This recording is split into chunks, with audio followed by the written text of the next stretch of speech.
Good morning and welcome to Stivers Homestead. I'm Zach. My better half Jen will be here in the near future to show you part of the garden. I hope you enjoyed seeing the animals, and now it's garden tour time. So to give you some perspective before we jump right into it, all of our summer crops have been in for about a month. So I would say the tomatoes went in a month ago. The rest of the stuff, because we have such a big garden, was like gradually there. So I would say between a month to 2 weeks is how long all of our summer crops have been in the ground. We do have some potatoes and other stuff that's been there sooner. We moved here last October. We gardened at a much smaller scale at our old place, and this year we are testing and learning. This is our largest in-ground garden we've ever done. So far, so good. But we have had some new pests. We are in zone 6B. We have been fighting things like voles and crawdads, which is something that we haven't had to deal with before because our area was just vole and mole free. It looks like we've conquered that, but that's just the first wave, right? There's gonna be plenty other pests that are gonna be coming in, but we have all kinds of growth. Let's go check it out. So starting off with the potatoes, as first you can see, I need to get weeding. It's been raining a lot this week, and well, actually the past 2 weeks here, so I haven't had a good chance to get out here to do so. However, the potatoes are doing great. They've been tilled up about 3 times. As you can tell right here, we go through the pathways, get the dirt loose, and then we rake it up on each side of the potatoes to keep hilling them up. That keeps the sunlight away from the potatoes and allows them to grow more potatoes. But they're doing great. This is our pepper row. And as you can tell, not everybody survives. We've had some bad storms. This one got bent over and broke from one of our stronger storms that we've had. But when we're growing so many, that's okay to have a few sacrifices along the way. So like right here, you can tell that we got some peppers coming in. This one, I believe, is a banana or a gypsy pepper. Both of these are gypsies. And then if you look at here, we basically have a banana pepper that is ready. Our first item from the garden. How cool is that? So no major pest issues within the pepper bed. Everything seems to be doing fine. They're enjoying the rain, they're enjoying the heat. One thing I have noticed, the far end of this row gets mainly all sunlight all day long. Down here on this end gets the shade first in the evening. They're bigger plants. They're in the exact same soil, exact same treatment. So I'm contemplating that peppers like a little shade. They don't like all the hot all the time. And this row, also needing some weeding, is our bush beans. So it's really funny, but you can tell this side, great germination. That side, because I had 2 rows, not great germination. Exact same seeds, exact same soil, exact same experience that they both went through, just totally different sides of germination. Either way, it's a big row, a lot of green beans. We should have plenty to harvest.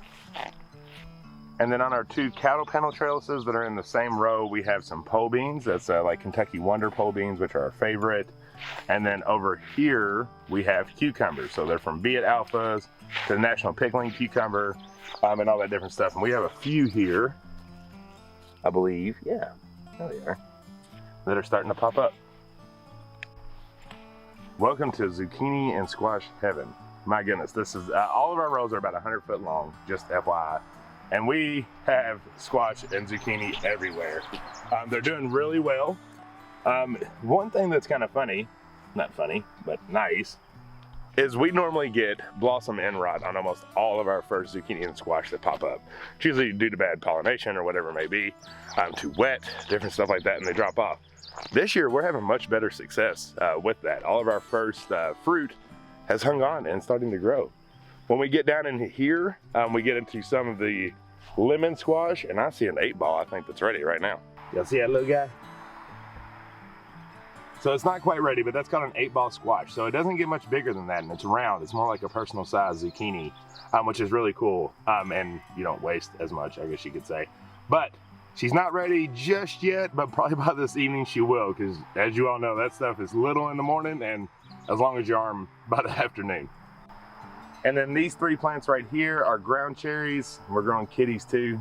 She stays out of our garden pretty well, thankfully. She's just looking for those voles the most. But they're doing really good, getting really big, and we should get some delicious garden candy soon. Down here on this row against the fence, we have elderberries, cosmos, zinnias down here, which I'll show you, and then some sunflowers that are direct sow that are coming up very nicely. You got to remember to grow the pretty. You got to bring in those pollinators, really have an overabundance of pollen for the bees to come to, butterflies, even wasps, they're pollinators as well. That sound you're hearing, if you're new, is a solar ultrasonic sound wave that goes in the ground to keep voles and moles away. And I did a video on it, we'll link it down below, but it seems to be working fantastic. We haven't had any issues since we put those in. A lot of people said the animals will get used to it and come back, but we have not experienced that, so fingers crossed it keeps it up. All right, tomato heaven. There's over 70 tomato plants in here. We're doing light pruning, but we are tying them up to the cattle panels as they get there. But we have tomato fruit everywhere. There's a mortgage lifter. There's a couple of our German Johnsons, some granny cantrails, and many, many more. So as you can see, they're starting to lean a little, so it is time to tie these up. We don't want to do it when they get right to the tops, like here, because that's not a very strong stock. You want to wait till they get up about down here and then start tying them, just so they have plenty of strength to hold up. But we haven't had much issues with any kind of disease that's going on with them, not much leaf curl, not any of that. They just seem to be doing really, really good, and I'm very happy about it. Yeah, look at these beautiful zinnias. Like a zinnia freak, if you were unaware. I freaking love zinnias. I think they're absolutely gorgeous. They're one of the most beautiful flowers there are, and they bush up like crazy. As long as you keep cutting them, they're gonna keep coming, and they're gonna keep getting big, and I promise you will not regret it, because they are a beautiful flower. All right, and welcome to our pumpkin patch. So it's a mix of pumpkins, melons, and all kinds of different viney out stuff. They're gonna go back and forth over here and here. Fun thing to note, now it's not totally fair because these are giant pumpkins, so they're gonna grow a big plant as it is. However, I had a little leftover Winnie the Pooh dirt, so it was good amended soil that I dumped right here. As you can tell visually, these three that are in there are growing much bigger than everything else in these rows. And there's other giant pumpkins, so that is a good comparison. So thank you, Winnie the Pooh. Y'all know who you are. If you're in Kentucky, they're in Versailles, Kentucky. It's pretty good heat for us, but they did deliver for us. Being late in the season, I don't know how much they have left, but if you just search Winnie the Pooh, you'll be able to find them and maybe get you some of that good soil too. So we call that my garden. That's the big like commercial like garden that has all the things. Now it's time for the more beautiful garden, and the beautiful one is gonna be showing that to you. My wife, Jen. And speaking of that beautiful one, there she is. What you doing, baby? Nasturtiums. They're doing really well. I'm kind of was iffy about these pots, but they're doing really good. Nobody's hanging over the side yet, so I don't know what's going on there, but we're getting there. Yeah, we're just kind of eating looking them. good and looking big. And if you've never ate a nasturtium, what would you say? Kind of like a horseradish? Mm-hmm, like a sweeter radish. But spicy still. Yes. So it is several hours later since you saw the commercial garden. Got hot, rained a bunch, and now it's the evening and I'm starting to feel a sprinkle. So it's now time to look over Jen's kitchen garden. Yes. All right, what's up first, babe? So this crazy bed needs a complete overhaul, but these are all carrots. And we're not gonna eat these carrots because, as you can see, most of them went to seed. We planted them, I never thinned them because I don't like thinning, and they just, yeah, got crazy, and they're just still here, but they don't need to be, they need to go. Yeah, but they'll be all right. We'll get them out. And what do you think we might put in there? Maybe some bush beans, yes, since bush we can turn beans. bush beans around really quick. Yep. However, look at that loofah gourd. So here's the loofah. We just planted one, and there for a while I was really worried about it because it did not grow, but we're finally here and we're attaching. So loofah takes a good minute. Mm-hmm. It just does. However, when you see what we're gonna show you here next, you'll be like, that doesn't make sense. But gourds normally take a while to take off. But that one's finally kicked going, like she said, and loofahs just take a long time to grow. Yeah. But our birdhouse gourd is telling a whole different story. Yeah. So look at this birdhouse gourd. It's huge. She has taken off everywhere, all over this. I'm really excited about it. We started it from seed and then we transplanted it, and she just went crazy. I mean, we're attached. We're all over the place. All over it. She's doing great. Yeah. Very healthy. It's gonna be a lot of fun to watch. So this is my bush bean bed, but I think that I'm not one to say to give up, but I'm going to go ahead and say that I don't think it's going to be a good bean year. And that's for out there and here. There's just things eating the beans. There's things that are not eating anything else. So that just tells you that something's out for the beans this year. But I mean, they're here and they might grow and do well, but they're just really getting eaten big time. So I kind of mentioned that when I was talking about the beans over there. She basically hit all the key points, but we do use neem oil and BT because usually if you have beans, it's usually caterpillars. So BT is usually a good source there. Neem for aphids, but it seems like it's going through other stuff. Yeah. Just other issues this year. Bad bean year. Bad bean year, but we're going to keep planting them. We're probably going to replant them again and then just cross our fingers and see if maybe we'll get it going this time. Yeah. Now this has exploded since our last garden tour. Yeah. Look at these. So down here we've got a cucumber, which is going to be good. These are all tomatoes, and then in between all the tomatoes we have marigolds, which we also started from seed. And they're just doing lovely. I don't know. It's a great marigold year. Yeah. That being year, great marigold year. And so the reason that you plant marigolds with your tomatoes is to keep pests away. They do great. And as you can see here, we're also not pruning a whole lot. Like she's got 5. 1, 2, 3, 4, 5 main stalks on this one tomato plant. So all we're doing is pruning down below at the bottom so we can keep that humidity level low. Jen's got a couple random beets over here that are looking awesome. That one's almost ready to harvest, babe. Yeah. I can see it. So we planted beets here, and then those just got left over, and they rerooted, and they're huge. So whatever. We'll eat them. These are the peppers. We've got about one of every kind of pepper, like jalapenos, banana, bell, gypsy, I think shishito maybe, in here somewhere, a habanada, and a habanero. The habanero is all the way at the end. But we started all these from seed. This is our best pepper year yet. And look, a gypsy. A gypsy. And it'll probably be easier to just go ahead and say this out loud. We've started everything from seed beside a couple herbs that you're about to see over there. Everything else that you're seeing was seed started in our house, moved to our greenhouse, then out into our farm. And I usually start all my herbs from seed, but I really wanted, because I left them all at our old place, and I really wanted to go ahead and get established with them, so. And some of them we did. Just it's kind of that we go to the feed store and there's a couple things like, ooh, lavender. That one. Really want. I don't right. want to wait on. Right. Let's just go ahead and grab a lavender because it's just sometimes a little bit easier to do that. And one thing to also note is we have a sunflower in every single corner, and these are dwarf sunflowers, and so the first blooms are starting to die back, so you're not seeing them in their prettiness. But as you can tell, we got one there, one there, one there. So we're gonna have all kinds of sunflowers all year, and they're gonna be beautiful.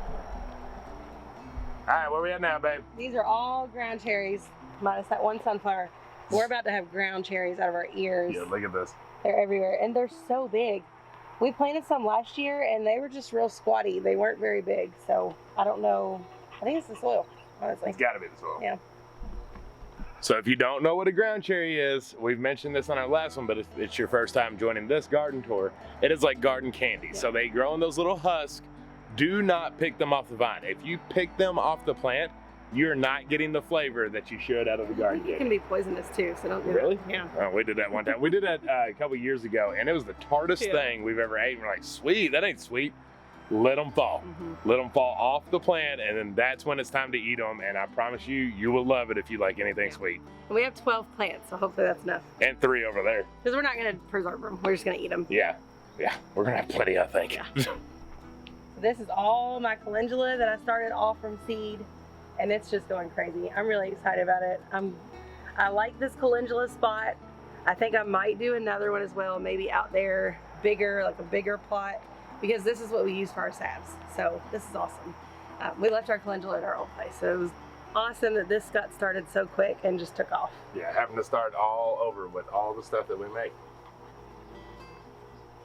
Moving right along. Chocolate mint. Oh, chocolate mint's the best. So somebody sent us a runner, and we put it in this pot, and it took off. We love it. Now to the herbs. Jen's tea garden. Yep, so we've got a lemon balm, which is doing great. It's probably tripled in size with all the rain. We've got dill. The dill we did start. Yes, and this dill is crazy. I haven't grown dill much, and I didn't know that it was going to get so tall. So I might have to figure out something, because like We're falling over a little bit. Which one thing too, with mainly any plant that you do, if you start cutting the tops, they're gonna grow out rather than up. So we'll just have to do that with those. And it's starting to rain, so keep moving right along there, babe. Chamomile, we started from seed. It's all There's doing 6 great. of them. They're doing really great. And a little bitty sunflower over We've got there. a mountain mint, which is sitting off runners, so that's awesome. We've got Thai holy basil. We've got rosemary, thyme, lavender, which is beautiful. I'm excited about that. And oregano and sage.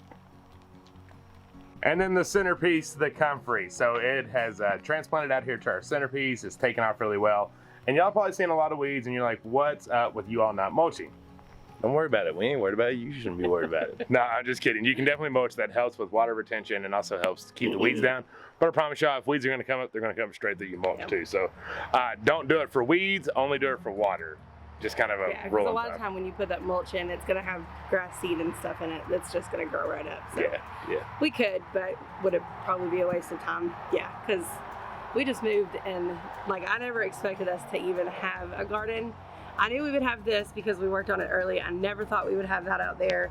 So really it's just about having a year of gardening and not worrying so much about specifics. Yeah, because we were so close to not having anything. Yeah. And then over here we have our 2 blueberry bushes that are doing great, and then 2 cherry bushes that also need to be weeded, but they're all doing just fine. And the front just pretty. Jen had a great idea putting this over here. And then so over here, they're all turned away on us because they've bloomed a while, but we got dahlias that are up in here. Dahlias are absolutely beautiful flowers as well. But my new favorite, y'all heard me talk about zinnias, right? Well, the Mexican sunflower. There she is in her glory. Look at the beauty of this flower. Isn't it just absolutely gorgeous? So Mexican sunflowers, I forget the actual name, Testonian or something like that. They obviously, as you can tell, are not one stem that comes up and pops up a few heads. It's more of a bush, and they get really big, and they're absolutely beautiful. My dad actually saved those seeds, him and his buddy Daryl, and they sent them to us, and I love them. I absolutely love them. So our week has just been filled with these humid rain storms that come through. So it has definitely made a homesteader, farmer, YouTuber life difficult. But it has made a garden thrive. So happy, so happy. It just makes it hard for doing recording and getting work done that you need to do in the spring. But it's been great. It's much better than a drought. It hasn't been too much rain. We get rain, take a break, sun comes out and all that good stuff. It's just hot. But we hope you all enjoyed this garden tour. I mean, things are really starting to pop. Yeah, and we used to do a topic for every garden tour, and I think this one is bad bean year. So let us know, are you having a bad bean year too? Because I've talked to a lot of people that are, and nobody's quite figuring out what in the world's going on. But there's obviously an issue, and a lot of people are having it. So yeah, let us know if you're having a bad bean year too, and what you're gonna do to fix it. Whether that's just tear out the plants and plant new ones, maybe put nets over them. You could do that. I don't know, we'll see. Yeah, I mean, it is really interesting she said that. We used to have a topic, bean year is definitely what this one's bad bean year. But the biggest thing that you can take from that is don't give up. If you have a plant that just doesn't want to live, you know, sometimes they're not going to live, and it's okay, but you got to look at all the other things that are thriving. Don't question yourself as a gardener. No. Do everything that you can to make them succeed. Sometimes it's just a bad bean year. Yeah. Hey, y'all, if you haven't subscribed, make sure to down below. We love you. Until the next one. Bye. How are you? Already there.